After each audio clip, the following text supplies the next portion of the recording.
이제 로마서 12장까지 이제 12장으로 넘어오게 되었습니다. 제가 지난주에 로마서는 두 단락으로 나눌 수 있다라고 말씀을 드렸어요. 그래서 로마서 1장에서 11장까지는 어떤 교리적 측면, 신학적인 측면에 대해서 설명을 하고, 그리고 12장에 넘어오면서부터 그동안 설명했던 이 신학적인 측면을 바탕으로 해서 이제 우리의 삶 속에 어떻게 적용하고 실현해 나갈 수 있을까, 이 부분에 대해서 설명하는 내용이라고 말씀을 드렸습니다. 자, 그렇다면 여러분들께 먼저 여쭙습니다. 우리가 지난 1장부터 11장까지 쭉 여러 주에 걸쳐서 공부를 해왔는데, 이 1장에서 11장까지 하나님께서 우리에게 주시는, 바울을 통해서 주시는 핵심 신학적인 교리의 내용이 무엇이었죠? 이럴 줄 알았어요. 근데 설교한 저도 가물가물한데 말씀들은 여러분들이 한번 오죽하겠어요. 그래서 여러분들을 위해 친절하게 짧게나마 한번 리마인드를 해보겠습니다. 1장에서 11장까지의 모든 교리적 측면에 있어서의 내용은 크게 세 가지로 나눌 수 있습니다. 첫 번째는 유대인이든 이방인이든 뚜껑을 열어보니까 다 한 사람도 빠짐없이 다 뭐더라? 죄인이더라. 야, 유대인 잘날 거 하나도 없다. 이방인들아 기죽을 것도 없다. 왜냐하면 하나님의 말씀을 기준 삼아서 뚜껑 열어보니까 유대인이나 이방인이나 할 것 없이 다 그 밥에 근함이더라. 이게 첫 번째 교리예요. 그리고 두 번째, 이것이 우리 인류 모두가 죄인이라는 것을 어떻게 알게 되었냐? 하나님이 모세라는 한 인물을 통해서 뭘 주셨다고요? 율법을 주셨다고요. 율법. 그래서 율법을 지키도록 딱 시험 문제처럼 제시를 해주셨는데, 이 율법을 온전히 지키는 사람이 한 사람도 없대요. 그리고 이것을 로마서 3장 10절에는 의인은 없나니 한 사람도 없다라고, 이게 결국 시험 봤더니 100점 만점에 빵점짜리들만 있더라. 이런 결론입니다. 두 번째가 결국 우리가 죄인이라고 확인한 것은 율법을 통해서 우리가 온전히 지킬 수 없는 죄인임을 알게 됐다. 마지막 세 번째, 그래서 율법으로 우리 인간 스스로 이 죄의 문제를 해결할 능력이 없다는 것을 깨달았으니 우리는 방법이 없으니 어떻게 해요? 그냥 지옥에서 끝나? 어떻게 해요? 그래서 우리는 누가 필요한 거예요? 메시아가 필요한 거예요. 우리는 우리의 꼬라지를 알게 된 거예요. 죄인이라는 것을. 세상에 우리의 힘으로는 아무리 돌을 닦고 아무리 선한 일을 행하고 아무리 그 어떠한 좋은 것들을 한다 할지라도 우리를 이 죄의 문제에서 해결해 줄 수 있는 방법이 없더라. 유일한 방법은 세 번째, 그래서 우리에겐 메시아가 필요하다. 예수 그리스도가 필요하다. 그래서 그분이 이 땅에 오셔서 어떻게 하셨습니까? 우리의 모든 죄를 짊어지시고 어디에서? 십자가에서 우리가 흘렸어야 할 그 피를 대신 흘려주셨다. 우리가 죽었어야 할 그 생명값을 예수님이 대신 담당하셨다. 그래서 예수님을 이 땅에 십자가를 지도록 보내신 그것이 뭐냐? 하나님의 사랑의 방법이라. 우리 인간을 사랑하시는 사랑의 방법이 바로 예수님을 이 땅에 육신을 입고 보내시는 방법이라는 것입니다. 그래서 이 세 가지가 1장부터 11장까지의 전체 어떻게 보면 핵심 내용이다. 그래서 우리도 이 세 가지의 내용을 통해 우리가 인정해야 될 것이, 우리가 신앙을 시작한다는 건 나는 어디에서부터, 나는 누구다라는 것으로부터 시작이 되냐? 나는 씻을 수 없는 죄인입니다. 여기서부터 시작되지 않으면요, 오늘도 잠깐 어느 큰 교회 예배 드리는데 카메라로 성도들 비춰주잖아요. 설교 시간에. 근데 참 신사더라고요. 머리도 희끗희끗하고 양복도 맞춤 양복인지 어쩜 그렇게 멋있는지 몰라. 시계도 번쩍거리더라고요. 근데 시계를 어떻게 알았냐면 말씀 듣는데 이러고 듣더라고요. 이러고 듣더라고요. 이러니까 시계가 보이죠. 카메라 비칠 때. 양복이 참 멋있어 보이는 게 알게 되죠. 근데 우리가 나는 죄인입니다 라고 인식하고 시작한다. 나는 영원히 버림받았어야 마땅하고 씻을 수 없는 죄인이었는데 우리 하나님의 사랑으로 말미암아 당신의 아드님을 십자가에서 죽게 하셔서 대신 죽게 하셔서 내가 이렇게 이 자리에 있습니다 라는 것을 깨닫는 순간 이게 이런 자세가 나올까요? 안 나옵니다. 마치 그 바리새인과 세리의 기도의 모습처럼 바리새인은 고개를 하늘을 뻣뻣이 들고 주님 나는 일주일에 2번 금식하고 11조라는 꼬박꼬박 합니다. 그리고 금식도 합니다. 그리고 저 세리처럼 저 죄인들처럼 남의 것을 토색하는 일도 없습니다. 이러지 않는다. 오히려 반대로 세리들은 자기가 죄인임을 알기에 우리 하나님 앞에 기도할 때 어떤 자세로 나갔다고요? 감히 하늘을 우러러보지 못하고 죄인이니까. 여러분 우리 애들 키울 때 그렇잖아요. 죄 없는 애들은 엄마 아빠 얼굴 볼 때 어떻게 해요? 당당해요. 당당해. 근데 뭔가가 구린 구석이 있어. 뭔가 아직 부모님에게 들키지 않은 죄가 있어. 그러면 부모님이 아직 모르는데도 부모님 앞에서 얘기할 때 어때요? 고개를 자꾸 숙이고 눈을 마주쳐요? 안 마주쳐요? 눈을 안 마주쳐. 자꾸 눈치만 이렇게 보고. 그러면 순간 우리 부모님은 얘가 뭐가 있다 없다. 있다라는 걸 눈치를 채는 거예요. 마찬가지. 하나님 앞에 죄인임을 깨닫는 우리들은 감히 하나님 앞에 얼굴을 마주대할 수 없고 고개를 숙이는 거예요. 면목이 없는 거예요. 면목이. 나 같은 인간을 어찌 살려주셨습니까? 감사하면서도 그 사랑 앞에 면목이 없는 거예요. 그러니까 고개를 숙이고 주여 나는 죄인이었습니다. 여러분 이것이 우리 믿는 사람이라면 이 십자가에서 출발하는 자의 모습은 이래야 된다는 거예요. 여러분들 반드시 마음속에 새기는 이 시간이 되었으면 좋겠습니다. 자, 그래서 이제까지의 이 교리를 가지고 12장부터는 우리의 삶에 어떻게 적용하느냐 요거를 설명한다고 그랬는데, 자 우리 12절 말씀 한번 읽어봅시다. 상반부만 먼저 읽습니다. 시작. 그러므로 너 형제들아 내가 하나님의 모든 자비하심으로 너희를 권하노니. 여기 보니까 하나님의 모든 자비하심이라는 말씀이 나와 있어요. 그럼 하나님의 모든 자비하심은 무엇을 말씀하냐? 다른 거 아니에요. 지금까지 설명드린 하나님이 우리를 구하시기 위해, 구원하시기 위해 누구를 이 땅에 보내셨다고요? 당신의 아드님을 육신을 입고 이 땅에 보내셔서 어디에? 십자가 위에서 죽게 하셨다는 거예요. 이것이 하나님의 모든 자비의 방법인 줄로 믿으시기를 바랍니다. 그래서 우리 인생의 출발은 어디에서 출발해야 되냐? 이 하나님의 자비하심에서 항상 출발해야 된다. 다르게 말하면 우리 예수님의 십자가의 사건에서 우리의 인생은 항상 출발해야 한다는 것입니다. 여러분 십자가 앞에서, 즉 우리가 십자가를 생각할 때마다 우리는 감히 하늘을 우러러 바라보지 못하고 나는 죄인이로서 어찌하여 나 같은 인간을 구하시기 위해 하나님의 외아드님을 십자가에 죽게 하셨나이까. 생각할 때마다 하나님 앞에 큰 소리 칠 수 있겠어요? 없겠어요? 하나님 왜 이러셔? 왜 이렇게 사업이 안 돼? 안 믿는 것들은 잘 나가는데 나는 손대는 것마다 왜 이렇게 안 되는 거예요? 해도 너무 하시네. 제가 교회 와가지고 선교한 게 어디고 봉사한 게 어디고 하나님 일이라면 내가 발벗고 나선 게 어딘데, 기도한 게 어디고 설교 시간에 내가 참석한 게 어딘데 이러실 수가 있나요?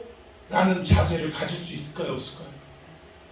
내 인생이 잘 나가든 못 나가든, 내 인생이 건강하든 건강하지 못하든, 질병에 허덕이든 어떤 상황에 처해 있다 할지라도 우리 인생이 십자가에서 출발하기만 하면 우리 주님 앞에 큰소리 칠 일이, 억울할 일이, 따질 일이 없다는 것입니다. 우리 신앙의 출발부터가 혹시 잘못된 것은 아닌가? 한국 교회가 복음을 잘못 가르친 것은 아닌가를 다시 한번 생각하는 이 시점이 되어야 합니다. 우리 인생 문제 해결해달라고 부르시다가 해결이 안 되면 예수 믿어도 별거 없네 하고 떠나가는 거. 복음을 잘못 가르쳐서 이러한 현상이 생기는 거 아니겠습니까? 그러니까 우리가 다시 한번 출발점으로부터, 왜 그런 얘기 있잖아요. 무슨 일을 하다가 안 되면 제로 베이스 운동을 다시 펼치잖아요. 제로 베이스라는 건 우리의 기초를 0으로 다시 가자. 처음으로 다시 가자. 그럼 우리의 신앙도 제로 베이스 운동이 시작돼야 될 때가 아니냐 이거예요. 여러분, 우리가 교회는 이 운동을 하는 교회가 되었으면 좋겠어요.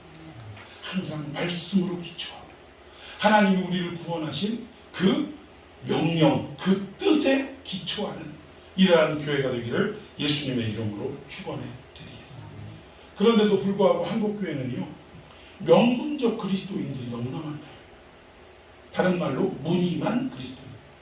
그럴 수밖에 없는 것이, 어느 날 교회를 오게 됐어요. 누군가의 인도를 받아서 교회를 오게 됐어요. 그리고 교회를 와봤더니 대부분 개척교회보다는 큰 교회를 많이 가잖아요. 큰 교회 갔더니 일단 예배 드릴 때 분위기가, 음악 좋아, 밴드들 연주 잘해, 또 교회 전반적인 성도들의 분위기 어때? 나이스해요, 안 해요? 나이스해요. 새로운 사람 오면 막 작년에 왔던 각설이 맞이하듯이 죽지도 않고 또 왔냐고, 왜 이렇게 그냥 반갑냐고 하면서 밥 먹자고 하고, 이리 오시라고 하고, 안내해드리고, 하나하나씩 다 챙겨줘. 세상에 어느 가게에 가면 손님은 왕이다라고 하는데, 교회 왔더니 세신자가 왕이에요. 세신자가. 그러니까 좋아요, 안 좋아요? 좋은 거예요. 그리고 교회 건물이 어찌나 잘 되어 있는지 시스템이 너무 좋아.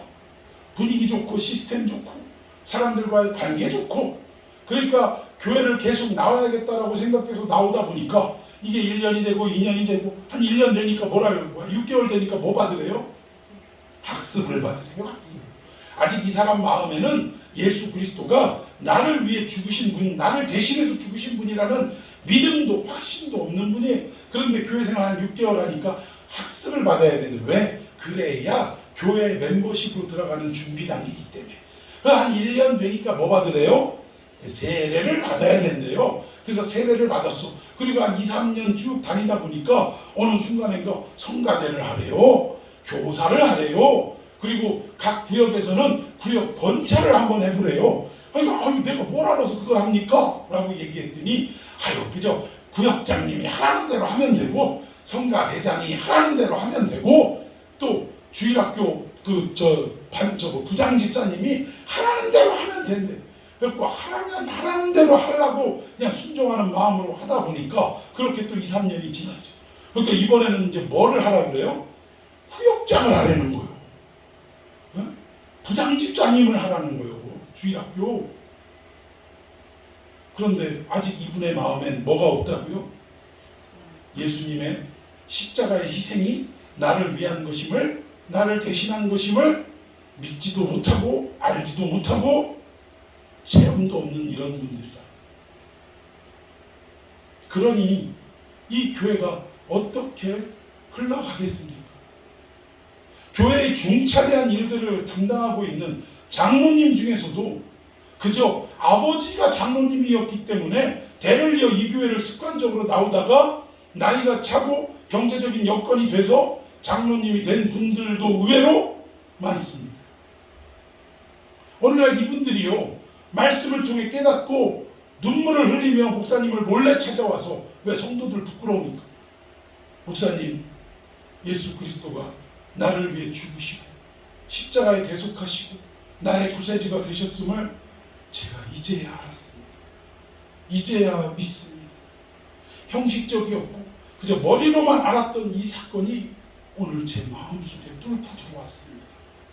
고백하는 분들이 간혹 있어요.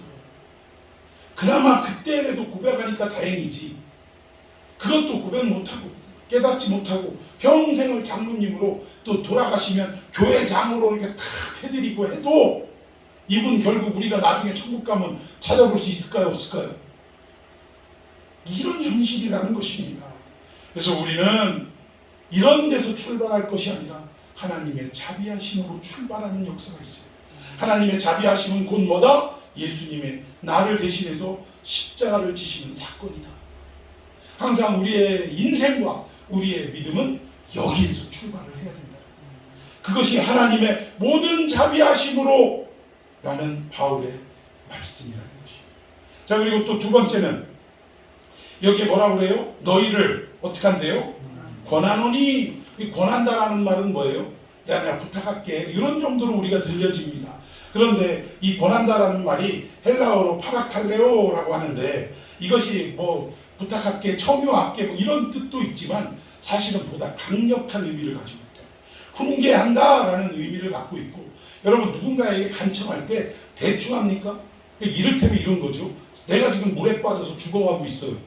그 지나가는 사람이 보여서 나를 구해달라고 간청하는데 그냥 나 부탁해요. 거기 지나가시는 분 나 좀 한번 좀 살려줘 봐요. 이렇게 합니까? 체면 불구하고 사람 살려 사람 살려 젖 먹던 힘까지 다 해서 소리칩니까? 그렇게 될 수밖에 없어요. 행여저 사람이 못 들을까봐.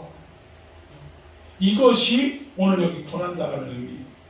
예를 들자면 어떤 아버지가 자기 평생에 어떤 일을 이루기 위해서 그 일만 골몰하면서 살아왔어요. 그런데 이루지 못하고 죽었어.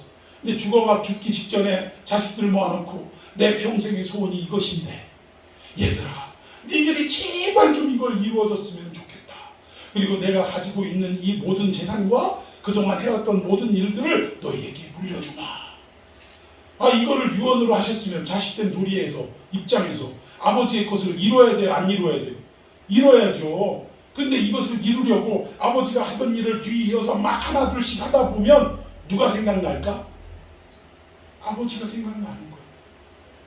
하다가 어떤 장애물에 가로막혀서 이 일이 안 되는데 어떻게든 내가 이 일을 해야겠다라고 분투하면서 이 일을 할 때 누가 생각날까? 돌아가신 아버지가 생각나고, 죽기 직전에 나에게 이 일을 맡겼던 그 일이, 그 말씀이 생각이 나는 거예요. 오늘 여기에 권한다라는 말은 다름이 아니라 하나님께서, 바울이 한 말이지만 하나님께서 당신의 아들 예수 그리스도를 너를 살리기 위해 십자가에 내모는 이 일을 선택하신 것을 너는 기억하는 마음으로, 아버지가 내 때에 못 이뤘으니 너의 때에라도 이루라, 이렇게 간청하는 것보다 더 강력한 의미를 가지고 있다. 이것이 너희에게 권한다라는 말입니다. 그러니까 우리가 이걸 해야겠어요? 안 해야겠어요? 반드시 해야 돼요. 근데 그 일이 뭔가를 구체적으로 봅시다. 자, 우리 1절 하반부 읽어봅니다. 시작. 너희 몸을 시작. 너희 몸을 하나님이 기뻐하시는 거룩한 산제물로 드리라. 이는 너희가 드릴 영적 예배니라. 아멘. 이걸 꼭 하래요. 이걸 예수님의 십자가를 걸고 너희한테 강력하게 부탁하는데 너희들은 어떻게 하라고요? 너희 몸을 산 제물로 드리고 이것이 너희가 마땅히 드려야 할 영적 예배다. 그러니까 우리는 늘 예배드리는 삶을, 그 나라 가서도 천국에서도 우리는 예배드리는 삶을 살게 될 줄로 믿습니다. 우리 영원한 우리의 어떻게 보면 주제인데, 해야 할 일인데, 이 예배가 어떤 예배여야 된다고요? 영적 예배여야 돼요. 그리고 그 영적 예배는 우리의 몸을 거룩한 뭐로 드려야 된다? 산제물로 드려야 한다. 근데 여기 보니까 산제물과 영적 예배라는 단어가 나오는데, 그리고 이렇게 드리려면 전제되어야 되는 게 우리의 뭐를 드리래요? 몸을 드려야 하는데, 몸을. 이 몸이라는 말이 우리는 보통 뭘로 생각하냐면 우리의 육체, 우리 살덩어리, 이걸 몸이라고 생각해요. 그리고 영혼은 따로 생각해요. 그런데 헬라어에서 소마라고 합니다. 몸이라는 단어, 육체라는 단어를 소마라고 하는데, 단어적인 뜻은 사람이나 동물의 몸, 신체, 그러니까 우리가 얘기하는 고깃덩어리, 육신덩어리, 요거를 말하기도 하지만, 여러분 잘 생각해 보세요. 우리가 어떤 한 사람을 평가할 때 저 고깃덩어리만 평가합니까? 저 사람 몸 봐, 저 사람 봐, 뭐 이렇게 얘기할 때 그 고깃덩어리만 평가를 합니까? 그 사람의 마음이나 가치관이나 어떤 됨됨이나 이런 것까지 다 평가를 합니까? 같이 평가한다는 거예요. 같이. 그러니까 여기에 말은 사람 속의 마음이나 정신, 의지, 세계관, 가치, 됨됨이, 이런 모든 것들을 다 통틀어서 소마라고 얘기하는 거예요. 그러니까 결국은 우리의 세계관과 가치관이 같이 포함되어 있는 것을 우리의 몸이다라고 성경에서는 표현하고 있다. 그래서 우리의 몸을 드리라라고 하면, 만약에 우리 생각대로 우리의 육체만 드리라라는 그러한 번역이 돼버리면, 해석이 돼버리면, 그러면 우리 어떻게 하라는 얘기예요? 하나님 앞에 인신제사드리라는 얘기밖에 더 되냐고요. 우리 고기를 하나님 앞에 드리라는 이런 말밖에 더 되냐고요. 그게 아니라는 건 우리가 자명한 걸 알지 않습니까? 그래서 우리가 그 가치관, 세계관을 포함한 우리의 인간 됨됨이 전체를 하나님 앞에 드리라, 이 뜻인데, 여러분, 우리 인간의 가치관이나 세계관을 지배하는 것은 우리의 무의식이 지배하는 거예요. 의식이 지배하는 게 아니라. 그런데 이 무의식이 우리 자체를 나타내게 되는 것인데, 이 무의식은 어떻게 생기냐면 우리의 이 의식이 습관화되고 지속되고 반복되다 보면 이게 무의식이 돼버리는 거예요. 예를 들어서 오늘 주일 아침이 딱 돼서 여러분이 눈 떴어요. 눈 뜨고 오늘 주일이네 이러고 성경 들고 성경책 딱 들고 이러고 교회를 오셨다면 여러분들은 무의식이 아니에요. 의식적으로 오신 거예요. 그런데 눈 뜨자마자 그냥 몽유병에 걸린 것 마냥 씻고 뭐 이렇게 준비하고 성경 들고 그냥 터벅터벅 교회로 이렇게 성경 들고 오면 이거는 무의식이에요. 왜? 누가 뭐라고 하거나 내가 생각하지 않아도 주일이 되면 당연히 어떻게 돼요? 교회로 오는 거예요. 여러분이 편안한 잠을 지난밤에 주무신 줄로 믿습니다. 그리고 아침에 눈을 딱 떴어요. 근데 하루의 시작이다. 하나님 앞에 기도로 시작해야지 라고 생각하고 침대에 앉아서 하나님 앞에 기도를 드린다면 그 사람은 의식적으로 기도한 사람이에요. 그런데 이것이 오래 습관이 되고 반복이 되고 이런 사람은 자다가 딱 눈 뜨면 몽유병 걸린 거 마냥 스르르 일어나갖고 눈부터 감고 기도부터 드리는 거예요. 이것이 바로 그 사람의 무의식인 줄로 믿습니다. 그리고 이 무의식이 저절로 우리의 생활 패턴이나 우리의 세계관이나 우리의 가치관에 저절로 묻어나는 거예요. 노래도 마찬가지예요. 어떤 사람은 그냥 가사만 뚝 던져줬더니 이게 공교롭게 복음성가 가사와 또 유행가 가사와 비슷한 경우가 있어요. 그러면 딱 던져주면 내 세계관과 가치관, 즉 늘 그냥 유행가만 듣고 땅 따라 뽕짝만 듣고 살아가던 사람은 그 가사를 보자마자 무슨 노래가 튀어나와요? 네, 트로트 뽕짝이 튀어나오는 거예요. 그런데 늘 복음성가나 찬송가를 듣는데 똑같은 내용의 가사 그 일부분이 딱 내 눈앞에 나타나면 자연적으로 뭐가 나와요? 찬양이 나오는 거예요. 우리 언어 속에서도 마찬가지예요. 세상적인 말을 하는 사람과 성경적인 말, 신앙적인 말을 하는 사람이 분명히 갈라집니다. 그것은 뭐냐? 우리의 가치관과 세계관이 어느 정도 훈련되고 습관되어서 무의식적으로 일어나고 있느냐, 이것을 나타내고 있다는 거예요. 그런데 결국 우리가 무의식적으로 하지 않고 의식적으로 하고 있다는 것은 문제다. 우리 신앙을 자꾸 교육시키고 반복시키고 지속시키고 이래가지고 자연적으로 무의식이 되게끔 만들어주는 게 교회 교육인데, 그래서 이 신앙은 언제부터 시작돼야 되냐? 어려서부터요. 세상 말로 크기 전에,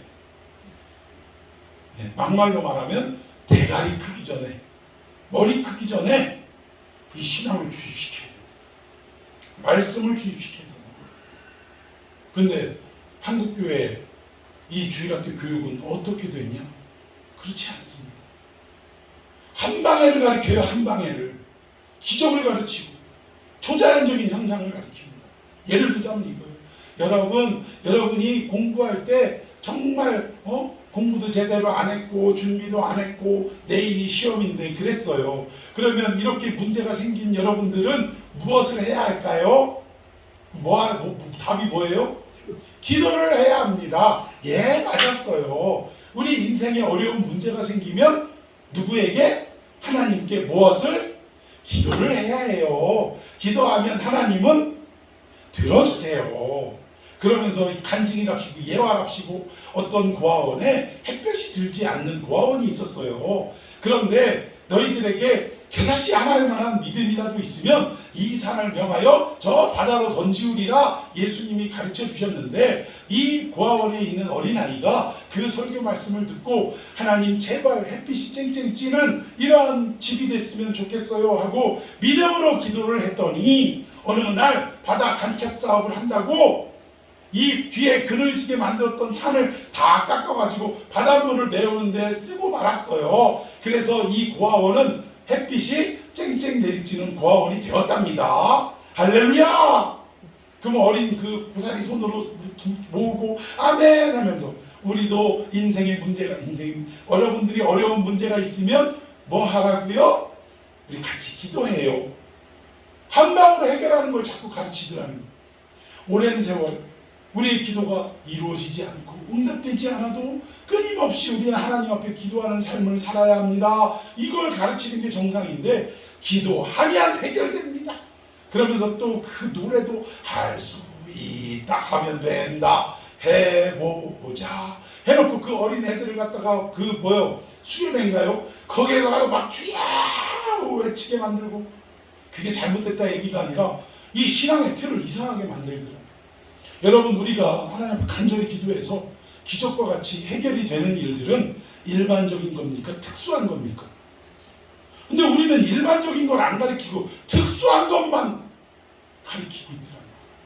그러니까 이렇게 어린 토대에서 어린 심령의 토대에서 이렇게 배우고 자란 심령이니 나중에 어른이 돼서 어때요? 편안하고 평탄할 때는 기도해요, 안 해요? 기도를 안 하다가 인생에 문제가 생기면 주여 한 방에 해결하여 주시옵소서 하면서 기도하는 패턴으로 바뀌게 되더라고요. 한국교회? 글쎄요. 저부터도 그런 걸요. 저부터도 여기로부터 자유롭지 못합니다. 어느 순간에 인생에 문제가 오면 쥐하고 목이 터져라고 하나님 앞에 기도하면서 해결 받을 때까지 그러다 해결 안 되면 뜻이 아닌 거예요. 그나마 흔들리지 않으니까 이 정도죠. 흔들리는 성도 같으면 안 되면 기도해봐야 별거 없네. 교회 나오나만 하네. 이러게 되더라고요. 여기에 거룩한 산 제물로 드리라 이는 너희가 드릴 영적 예배니라. 이 말씀은 우리가 정말 무의식 중에 나타나야 할 일인 줄로 믿으시기를 바랍니다. 그냥 우리의 삶 속에 이렇게 지속되고 반복되고 오랜 훈련을 통해서 우리의 삶 속에 그냥 저절로 드러나고 나타나게 이렇게 해야 될 일이라는 거예요. 근데 우리는 소위 부흥회라는 이 어떠한 행사를 1년에 한두 차례 하면서 꼭 부흥회, 회개, 통회 자복하는 날 언제 시켜요? 첫날 시켜요? 마지막 날 시켜요? 꼭 마지막 날 시켜서 결국은 심령을 울리고 막 눈물 콧물 짜내고 그러다 보면 여러분 영적인 엑스타시를 경험하면 마음이 기쁩니까? 안 기쁩니까? 세상을 다 가진 것 같아요. 근데 우리는 항상 언제 조심하라? 은혜 받았을 때 조심하라.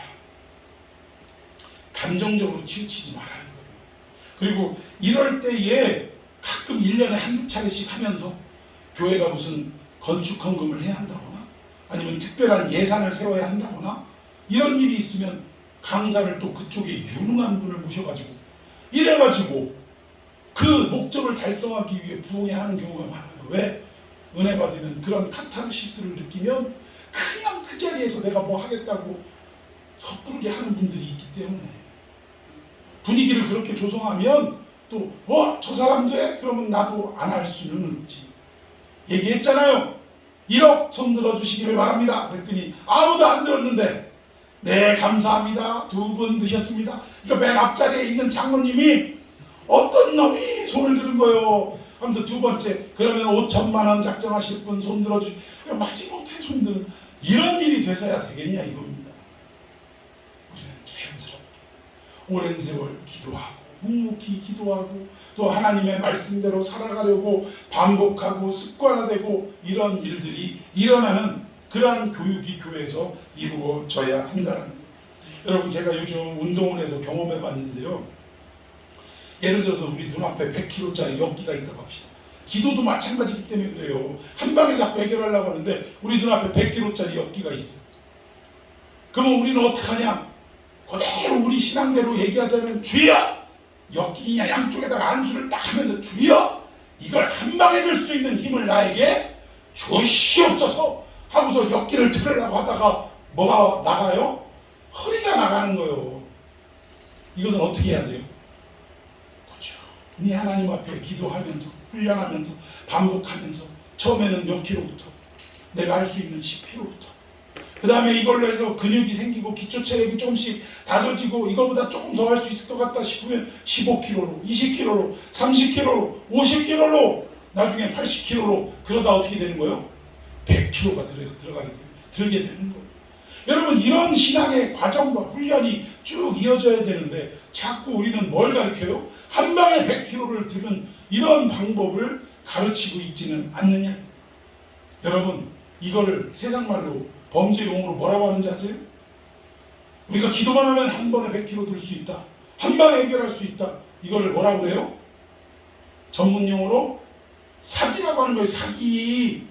하나님은 절대 우리 그리스도인들에게 이런 횡재수나 이런 어떤 사기와 같은, 갑자기 하나님이 능력 주셔서 이러는 거, 하나님은 물론 개 중에는 어쩔 수 없이 이럴 때가 있기는 있어요. 하나님이 오직 급하시면 바울을 유럽으로 보내실 때 원래 배 타고 5일길입니다. 5일길. 근데 하나님이 얼마나 이방인들을 구하시는데 마음이 급하셨는지 며칠 만에 갔다고요? 이틀 만에. 근데 사실 시간적으로 따지고 보면 오늘 출발해갖고 내일 도착했으면 이틀이지만 시간상으로 보면 며칠이에요? 하루 만에 보내신 거예요. 얼마나 급하셨으면. 순풍을 불어닥치게 해서. 그때는 돛단배 아닙니까? 돛을 딱 펼쳐서 바람이 세기에 의해서 배가 가는 거죠.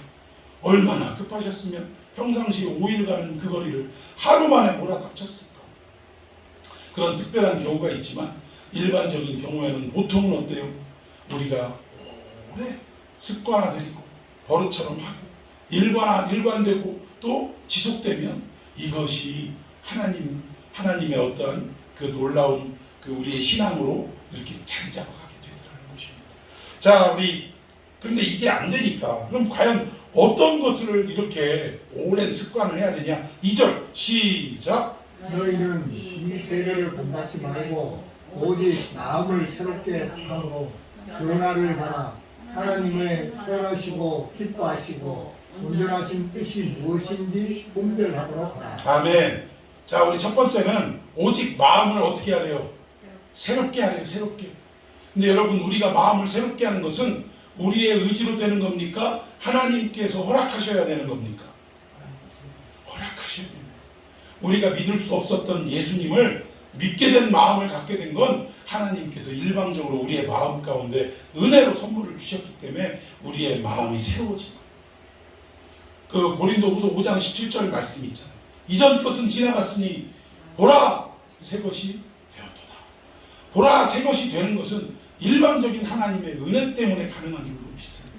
그런데 그 뒤에 마음을 새롭게 함으로 뭐를 받아?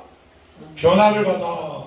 변화를 받는 것은, 그러니까 새롭게 되는 것은 이례적이고 단번이고 그리고 즉시 이루어지는 일인데, 변화를 받는 것은 어떻게 돼요? 오랜 시간을 두고 점차 조금씩 이루어지는 일이에요. 여러분, 부흥에서 은혜 받았다고 그 인격이 하루아침에 변화되든가요? 그날 하루는 막 그냥 취해가지고 하나님 최고예요, 하나님 사랑해요, 하나님이 시키는 일이라면 뭐든지 다 할게요 이래놓고 뭐 몇 시간 있으면 또 사람끼리 부닥치다 보면 이내 어떻게 해요? 우리 속에 자리 잡고 있는 소갈머리가 여지없이 드러나더라는 거예요. 하나님은 이웃을 네 몸처럼 사랑하라 했는데 하나님 뜻대로 다 할게요 하더니 이내 몇 시간 만에 내 이웃을 향해, 이웃보다도 그리스도 안에서 형제를 향해 조금 눈에 거슬리고 마음 상하면 소리 질러요, 안 질러요? 쌈박질 해요, 안 해요? 네?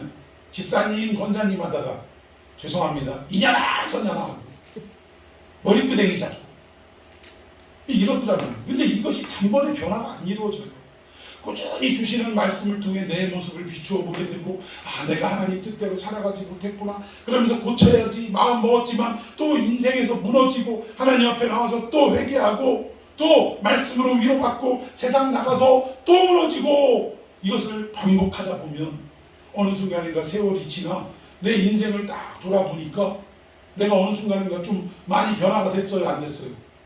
아직 갈 길은 멀었어. 아직 이빨도 안 났어. 그럼에도 불구하고 내 옛날 모습과 지금의 모습을 딱 비추어 볼 때 변화된 게 있어요, 없어요? 성장되고 성숙된 게 있더라. 이걸 가랑비에 뭐 졌는데요? 못 졌는데요. 가랑비 맞을 때는 졌는지 안 졌는지도 몰라. 그런데 계속 맞고 걸어가다 보면 결국 옷을 쥐어짜면 빗물이 우수수 나오는 우두둑 나오는 이런 모습이 발견되지 않습니까? 우리의 신앙도 그렇다는 거예요. 그런데 하나님이 은혜로 우리를 구원의 백성으로 즉각 바꾸어 주시지만 우리가 생활에서 변화되는 것은 오랜 시간에 걸쳐서 무의식이 우리를 지배할 만큼, 습관화될 만큼 이렇게 오랜 시간에 걸쳐서 되는데 과연 어떻게 해야 되냐? 앞쪽에 너희는 뭐를 본받지 말고 이 세대를 본받지 말고, 이 세대를 본받지 말라는 말은 말 그대로예요. 여기 세대는 세상을 말합니다. 이 세상의 풍조, 가치관, 경향, 패턴, 스타일 이런 것들을 통틀어 말하는 거예요. 세상이 하고자 하는 것을 흉내내고 따라하지 말라 이거예요. 세상이 동성애를 커밍아웃하면 용기가 가상합니다. 대단합니다. 우리는 당신의 용기에 박수를 보냅니다. 당신도 아까 기도해도 인권이 너무 이게 하나님 말씀보다 더 앞서가서 문제인데 인권이 최고죠. 당신이 하고 싶은 대로 하는 게 당연한 겁니다.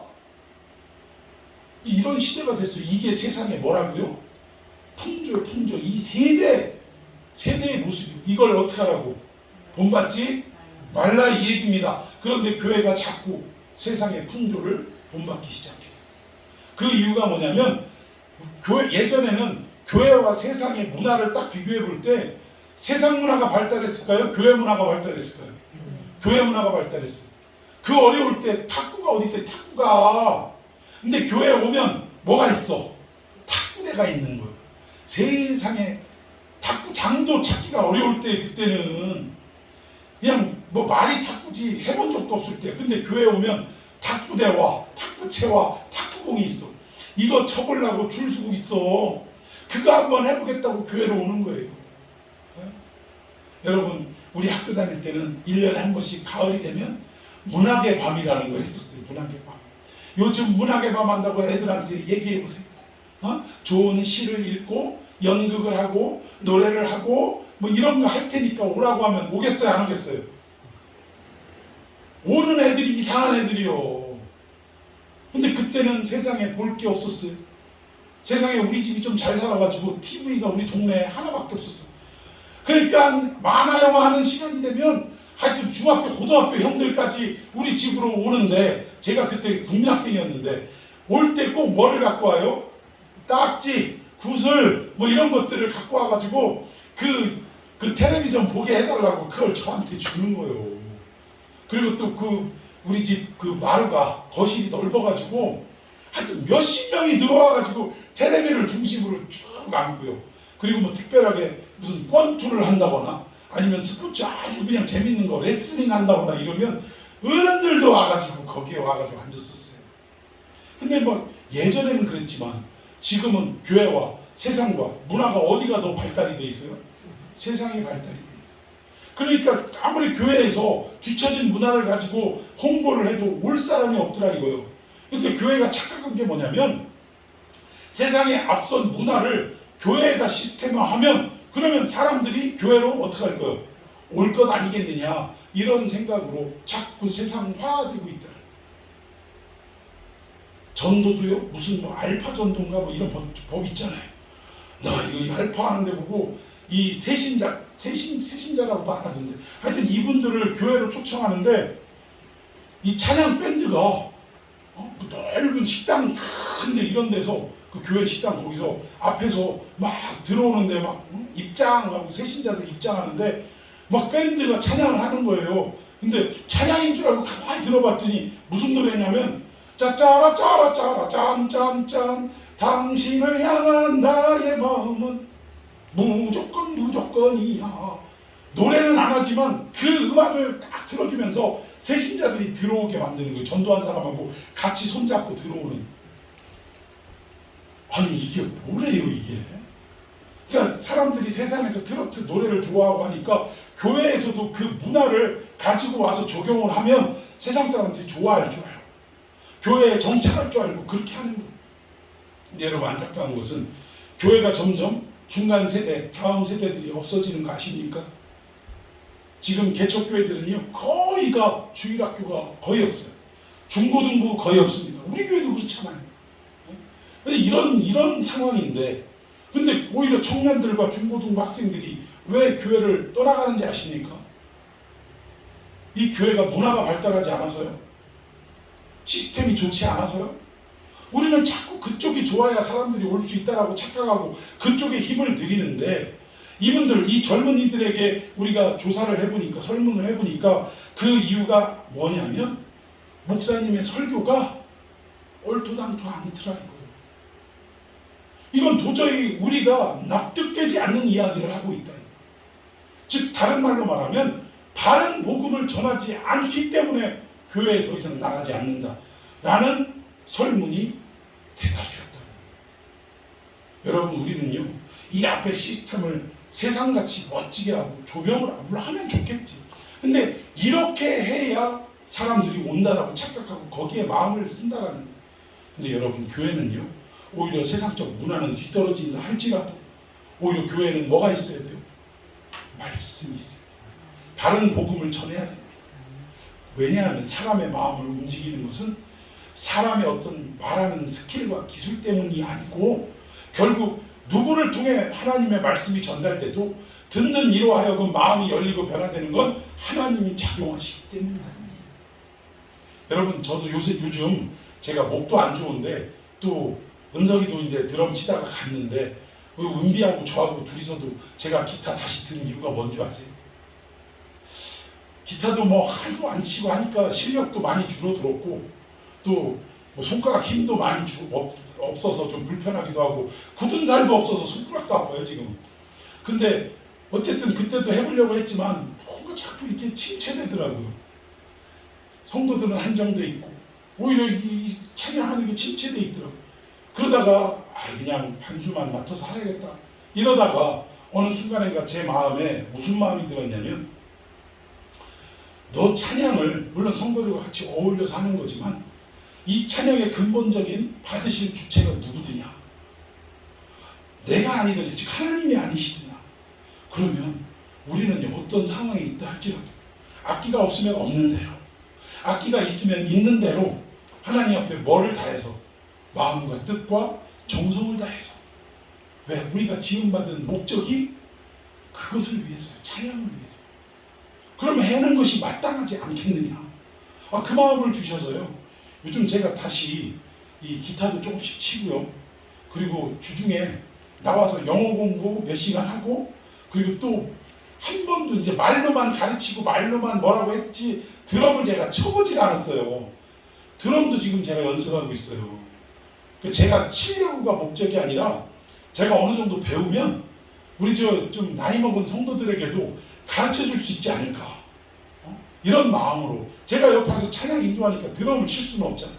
근데 만약에 인도자가 생기면 드럼 칠 수도 있겠죠. 그래서 그걸 가지고 좀 열심히 지금 하고 있는데, 생각 따로 마음 따로 몸 따로, 이게 정박은 어떻게 해보겠는데 엇박 있잖아요. 으큼딱 하는 거. 이게 엇박으로 가면 손발이 말을 안 듣네. 생각은 있는데 손발이 말을 안 들어요. 그래가지고 어쨌든 이것도 천천히 으큼딱 천천히 하면서 점점 이게 익으면, 속도를 붙여가면 저는 할 수 있다라고 생각이 됩니다. 그래서 지금은 듣기에는 시끄럽고 누군가 답답하겠지만, 그러니까 사람 없을 때 와서 하는 거예요. 없을 때 그렇게 해가지고 열심히 하다 보면 하나님 앞에 분명히 쓰임 받을 때가 있다라고 저는 믿습니다. 우리도 이런 거예요. 세대를 본받지 말고 멋진 찬양만 있다고 거길로 몰린다고 생각하냐? 아니라는 거예요. 우리 목소리로만 찬양해도, 아니 미가엘만으로도 찬양해도 우리의 마음과 뜻이 하나 되고 일치되면 이 가운데 성령님이 계시고, 있습니까? 그 성령의 역사하심 따라 이 자리에 있는 모든 사람들에게 다 불이 붙어지게 될 줄로 믿습니다. 그런 거예요. 그런 거. 우리는 이 세대를 본받지 말고 그저 하나님의 말씀 따라만 순종하고 살아가는데 최우선을 두어야 한다는 것입니다. 이게 하나님이 기뻐하시는 제사라는 겁니다. 자, 구체적으로 하나님이 기뻐하시는 산제사. 자, 로마서 15장 16절 봅시다. 시작. 이 은혜는 곧 나로 이방인을 위하여 그리스도 예수의 일꾼이 되어 하나님의 복음의 제사장 직분을 하게 하사 이방인을 제물로 드리는 것이 성령 안에서 거룩하게 되어 받으실 만하게 하려 하십니다. 아멘. 자, 이 얘기는 무슨 말이냐면 우리는 몸을 산제사로 드리라, 산제물로 드리라 이러니까 꼭 우리가 어떤 거룩하고 뭔가 이렇게 성스러운 일을 해야만 이게 이렇게 산제사가 되는 줄 알아요. 그런데 산제사의 내용을 구체적으로 파고 들어가니까 첫 번째 뭐냐면 우리가 이방인들을 제물로 드리라, 이 얘기는 이방인들을 잡아서 제물로 드리라는 얘기가 아니라 이 이방인들에게 복음을 증거해서 믿게 하고 이 믿음과 동시에 우리가 하나님 앞에 예배드리는 이 처소에 함께 하도록 해라. 그들도 예배자로 함께 어우러지도록 해라. 이 얘기. 그게 한마디로 말하면 복음 전하고 그들을 예수 그리스도를 믿게 하고 그리고 우리 예배 공동체 안으로 끌어들여 오는 것, 한 공동체가 되게 하는 것, 이게 산제사인 줄로 믿습니다. 이게 산제물로 드리는 것. 그러니까 우리는 앉으나 서나 당신 생각이 아니라 앉으나 서나 복음 증거할 생각하고 살아야 됩니다. 그리고 믿지 않는 자들, 여기 이방인은 저 국경을 뛰어넘는 사람도 포함하지만 우리 안에 하나님을 알지 못하고 믿지 못하는 모든 사람들은 다 뭐다? 이방인들이에요. 이분들을 우리와 함께 예배드리는 공동체로 만들어가는 것이 바로 산제사다. 산제물.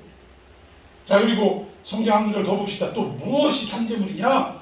빌립보서 2장 17절 시작. 만일 너희 믿음의 제물과 섬김 위에 내가 나를 전제로 드릴지라도 나는 기뻐하고 너희 무리와 함께 기뻐하리니. 아멘. 여기 보니까 내가 나를 전제로 드린다. 이 전제는 희생제사를 말합니다. 이게 무슨 말이냐면 내 인생이 우리 믿는 사람 중에서도 뭐예요? 난 절대 손해 못 봐. 이런 사람도 있어요, 없어요? 내가 절대 손해는 안 되지, 못 보지. 이건 아주 그냥 정확하게 잘라야 돼, 정확하게. 우리 빵 쪼가리 자를 때도 하여튼 남의 떡이 커 보인다고 절대 난 남이 더 먹는 꼴을 못 봐요. 이런 사람도 있어요. 그런데 우리의 인생 자체가 예수 그리스도의 우리를 대신한 희생을 기초로 한 인생이 돼서 우리도 남을 위해 뭐 하는 삶이 돼야 돼요? 희생하는 삶이 돼야 돼요.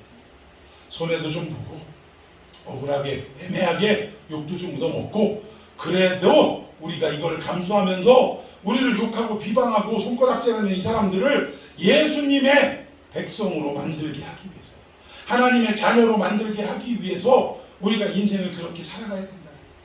그러니까 우리는 살아갈 때 너무 줄로 이렇게 탁 잰듯이 자로 잰듯이 딱 부러지게 살아가려고 하지 마시고 조금 손해도 어느 정도 감수할 것을 여러분들이 준비하고 살아가는 인생이 되기를 바랍니다.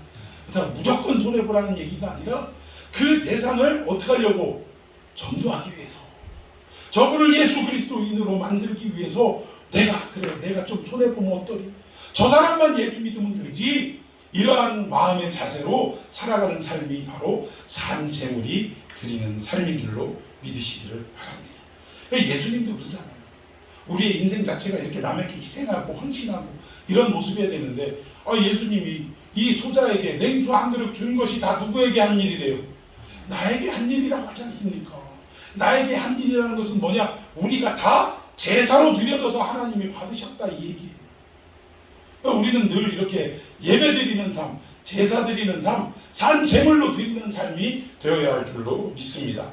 자, 우리 빌립보서 4장 18절 시작. 내게는 모든 것이 있고 또 풍부한지라 내가 그런도 전에 내가 준 것을 받음으로 내가 풍족하니 이는 받으실 만한 향기로운 제물이요 하나님을 기쁘시게 하는 것이다. 여기서 하나님이 받으셨다라는 것이 제사라 예배라 그리고 향기로운 제물이고 하나님을 기쁘시게 하는 것인데 무엇이 이렇게 하나님이 받으실 만한 산제사가 된 거냐? 앞에 보니까 바울이 감옥에 있을 때에 사랑하는 성도들이 바울을 위해 헌금과 그에 쓸 물품들을 조달을 한 거예요. 이 행위를 바울은 뭐라고 했냐? 하나님이 받으실 만한 산제물로 너희들이 예배를 드렸다라고 지금 평가를 하고 있다는 것입니다. 여러분, 우리 교회도 어려운데 그럼에도 불구하고 여러분이 땅끝까지 복음을 증거하라는 선교하라는 이 하나님의 명령을 생각해서 우리가 어려운 망연족들을 향해 헌금을 보내고 물품을 보내는 일은 이것이 무슨 일이라고요? 하나님 앞에 산제물을 드리는 일이라 이 얘기입니다. 여러분 동의하십니까? 우리는 그래야 한다는 거예요.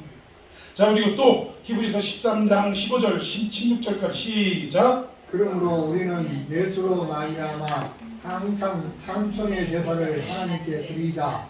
이는 그 이름을 증거하는 입술의 명령이다. 오직 선을 향함과 서로 나누어 주기를 잊지 말라.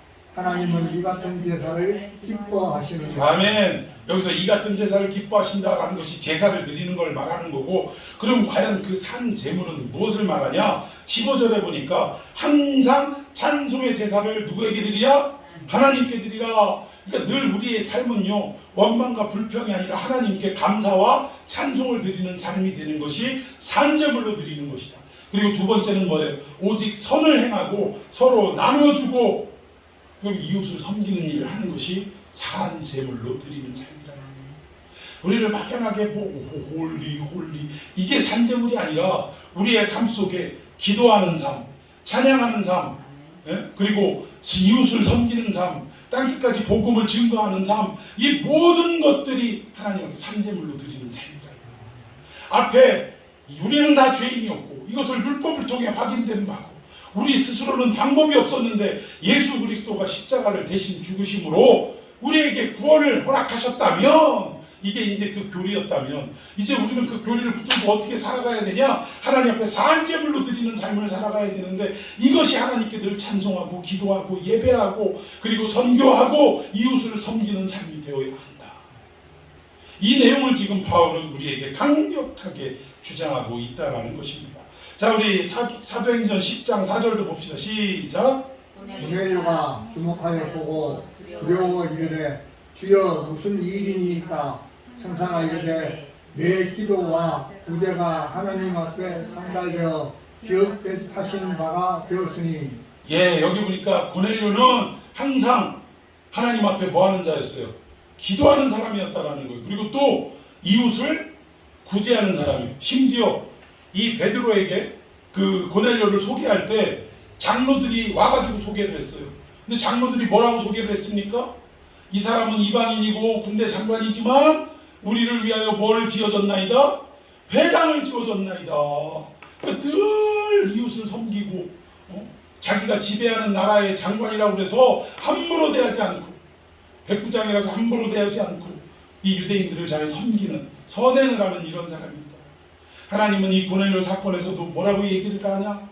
결국 하나님 앞에 산제물로 드리는 예배의 삶은 하나님 앞에 늘 뭐하는 자? 기도하는 삶이어야 되고, 그리고 이웃을 구제하는 삶을 살아가는 거예요. 오른손이 하는 일을 왼손이 알지 못하게 구제하는 삶, 이것이 하나님 앞에 늘 산제물로 드리는 삶인 줄로 믿으시기를 바랍니다.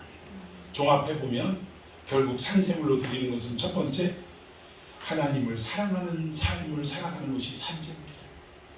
두 번째는 뭐요? 우리 기독교의 핵심이잖아요. 하나님을 사랑하고, 두 번째는 내 이웃을 내 몸처럼 사랑하는 것. 이 두 가지가 산제물이 되는 삶인 줄로 믿으시기를 바랍니다. 하나님이, 예수님도 당신의 삶 전체를 제물된 삶이라고 표현하시는데, 예수님은 그 삶을 우리에게 초청하고 있다, 초대하고 있다. 너희도 나를 따라 이 삶을 살아가라. 오늘 하나님의 이 부르심에, 초청하심에 응답하는 삶이 되기를 예수님의 이름으로 축원해 드리겠습니다. 자, 우리 말씀 붙들고 기도합시다. 우리가 정말 하나님 앞에 예배하는 삶을 살아가지만 하나님이 진정으로 기뻐하시는 삶은 그저 형식적인 예배를 뛰어넘어 하나님을 사랑하고 이웃을 사랑하는, 섬기는 그러한 삶인 줄로 우리는 깨달았습니다. 이제부터라도 우리의 인생이 진정 말씀 따라 하나님 사랑하는데 전심전력을 다하고 이웃을 섬기는데 온 힘을 다하는 이러한 삶이 되게 해달라고 우리 주님의 이름을 뜨겁게 부르며 함께 기도하겠습니다.